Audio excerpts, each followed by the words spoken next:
தந்தை மகன் தூயாவியாரின் பெயராலே ஆமீன். ஆண்டவர் எங்களோடு இருப்பாராக, ஆன்மாவோடு இருப்பாராக. தூய மார்க் எழுதிய பரிசுத்த நற்செய்தியிலிருந்து வாசகம். ஆண்டவரே மாட்சி உமக்கே. பிரிவு 3 இறைவார்த்தைகள் 31 35 முடிய. அக்காலத்தில் இயேசுவின் தாயும் சவுல் வந்து வெளியே நின்று கொண்டு அவரை வரச் சொல்லி ஆள் அனுப்பினார்கள். அவரை சூழ்ந்து மக்கள் கூட்டம் அமர்ந்திருந்தது. அதோ உம் தாயும் சகோதரரும் சகோதரிகளும் வெளியே நின்று கொண்டு உம்மை தேடுகிறார்கள் என்று அவரிடம் சொன்னார்கள். அவர் அவர்களை பார்த்து, என் தாயும் என் சகோதரரும் யார் என்று கேட்டு தம்மை சூழ்ந்து அமர்ந்தவர்களை சுற்றிலும் பார்த்து, இதோ என் தாயும் சகோதரரும் இவர்களே. கடவுளின் திருவுளத்தை நிறைவேற்றுபவரே என் சகோதரரும் சகோதரியும் தாயும் ஆவார் என்றார். இது வாழ்வு தரும் கிறிஸ்துவின் நற்செய்தி. கிறிஸ்துவே உமக்கு புகழ். கிறிஸ்து இயேசுவுக்குள் பிரியமான சகோதர சகோதரிகளே, ஜனவரி மாதத்துடைய 26ஆம் நாள் தாயாம் திறவையானது புனித ஆஞ்சலா மேரி என்ற புனிதை நினைவு கூறுகின்றது. இவர் 16ஆம் நூற்றாண்டிலே கடவுளுக்கு உகந்த ஒரு வாழ்வாக, குறிப்பாக ஏழைகளின் மீது கரிசனையோடும் அன்புறவோடும், குறிப்பாக அனாதை இல்லங்களை எழுப்பியவளாக இரக்கத்தோடும் கனிவோடும் வாழ்ந்திருக்கின்றாள் புனித ஆஞ்சலா மேரி. இவள் அந்த உர்சுலா அந்த சகோதரிகளுடைய அந்த சபையிலே தன்னுடைய வாழ்நாள் முழுமையாய் தன்னையே அர்ப்பணித்து வாழ்ந்திருக்கின்றார். ஆகவே இன்றைய இந்த உர்சுலா அந்த சபையானது பல்வேறு பணித்தளங்களிலே ஏழைகளுக்காக, சாதாரண மக்களுக்காக பணி செய்து கொண்டிருக்கின்றார்கள். ஆகவே இந்த உர்சுலின் அந்த சபைக்கினுடைய திருவிழா நல்வாழ்த்துக்களை கூறிக்கொள்கின்றோம். ஆக அந்த அளவுக்கு இறை அருளும் இறை இரக்கம் கொண்டவள் தான் இந்த புனிதை ஆஞ்சலா மேரி.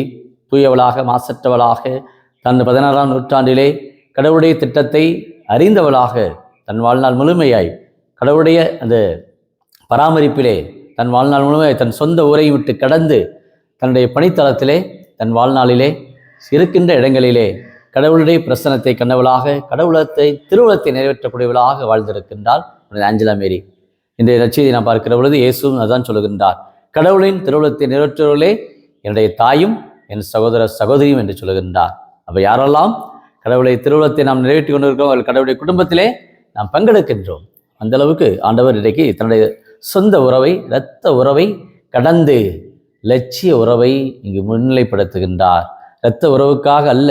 இன்றைக்கு நிறைய பேர் எங்களுடைய இரத்த உறவிலே இன்றைக்கு பல்வேறு விதமான பிரச்சனைகள், சொந்தத்திலே குடும்பத்திலே பட்ட பாடுகள், அநேக பேர் இன்றைக்கு சொந்தத்தினால் குடும்பத்திலே பிரிந்திருப்பவர்கள் அநேக பேர் இரத்த உறவினால் இன்றைக்கு கொலை குற்றவாளியாக இன்றைக்கு பல்வேறு வகையிலே இன்றைக்கு காழ்ப்புணர்ச்சியோடும் பொறாமையோடும் தங்களுடைய வாழ்நாளிலே இருக்கின்ற அநேக பிள்ளைகள் தங்களுடைய வாழ்க்கையிலே உறவை தவிக்கிறவர்கள் அநேக பேர். இரத்த உறவிலே வரக்கூடிய போராட்டங்கள் இன்றைக்கு அநேக பேர் தான் ஆடாவிட்டாலும் தான் சதையாடும் என்று பழமொழியை வைத்து இன்றைக்கு அநேக பேர் தங்களுடைய வாழ்விலே உறவிலே இன்றைக்கு வாழ்வை இழந்தவர்களாக இருக்கின்றார்கள். ஆனால் இன்றைக்கு ஆண்டவர் இயேசு நமக்கு சொல்லுகின்றார், அந்த இரத்த உறவையும் கடந்து லட்சிய உறவை சொல்லுகின்றார். கடவுளுடைய திருவுளத்தை நிறைவேற்றக்கூடிய என் சகோதர சகோதரி என்று சொல்லுகின்றார். பாருங்கள், அங்கு யூதர்களிடத்திலே தாங்கள் தான் மீட்புக்குரியவர்கள், பரிசேயர்கள், மறைநூல்கள், தாங்கள் தான் யூதர்கள், எங்களுக்குத்தான் மீட்பு என்று சொல்லுகிற வேளையிலே இயேசு அருமையான இறை வார்த்தையை சொல்லுகின்றார். கடவுளுடைய திருவுளம் என்று அன்னை மரியாள் இறை வார்த்தைக்கு ஏதோ ஆம் என்று பணிந்தார். நம்முடைய விருப்பப்படி எனக்கு ஆகட்டும் என்று சொன்னார். பாருங்கள், அந்த அன்னை மரியாளை உயர்த்துகின்றார். அத்தனை சீடர் மத்தியிலும் திருவுளத்தின்படி வாழ்ந்தவள் தான் என்னுடைய தாய் என்றே சொல்லுகின்றார். பாருங்கள், இந்த அளவுக்கு இயேசு அந்த அளவுக்கு அன்னை மரியாள் மீது மிகுந்த ஒரு பற்றுணர்வோடும் அன்னை மரியாள் கடவுளுடைய திருவுளத்துக்கு பணிந்து நடத்திருக்கின்றாள். அதுபோல ஒவ்வொருவருமே கடவுளுடைய திருவுளத்தை அறிய வேண்டும். இதைத்தான் பழைய ஏற்பாட்டிலே பார்க்கிறோம். ஞானிகள் வாழ்க்கையை மதித்தார்கள், வாழ்க்கையை கொண்டாடினார்கள். இந்த இறை திருவுளத்தை அறிவதே அவருடைய வாழ்நாள் முழுமையாக அவர்கள் போராடினார்கள். அவருடைய வாழ்க்கையில இறை திருவுளம் இதுதானா என்றெல்லாம் சீற்றெல்லாம் குலுக்கி போட்டு தங்களுடைய வாழ்நாளிலே இறை திருவுளத்தை அவர்கள் அறிவதற்கு முயற்சி செய்தார்கள். பார்க்கின்ற பழைய ஏற்பாட்டிலே, அந்த புதிய ஏற்பாட்டிலே, அதுவும் இந்த கால சூழலிலே கடவுளுடைய திருவுளம் எது, இதுதானா எனக்கு என்று ஜெபிப்போம். அந்த ஜெபத்தினுடைய அந்த வல்லமையினால்தான் ஒவ்வொருவரும் தனிப்பட்ட விதத்திலே கடவுளோடு ஒன்றித்திருப்போம். அதைத்தான் ஆண்டவர் இன்றைய நாளிலே இந்த செவ்வாய்க்கிழமையிலே கோடி ஏற்பது தூய் அந்தோனியார் 36 ஆண்டுகள் இந்த உலகத்தில் அவர் வலம் வந்திருக்கிறார், பணி செய்திருக்கிறார். அவருடைய வாழ்வு ஜெபமாய் தன் வாழ்நாள் முழுமையாய் கடவுளை அறிந்தவராக பல புதுமைகள் கோடி அற்புதராக இந்த செவ்வாய்க்கிழமை கோடி அற்புத நவநாளுக்கு சொல்லுகின்றோம்.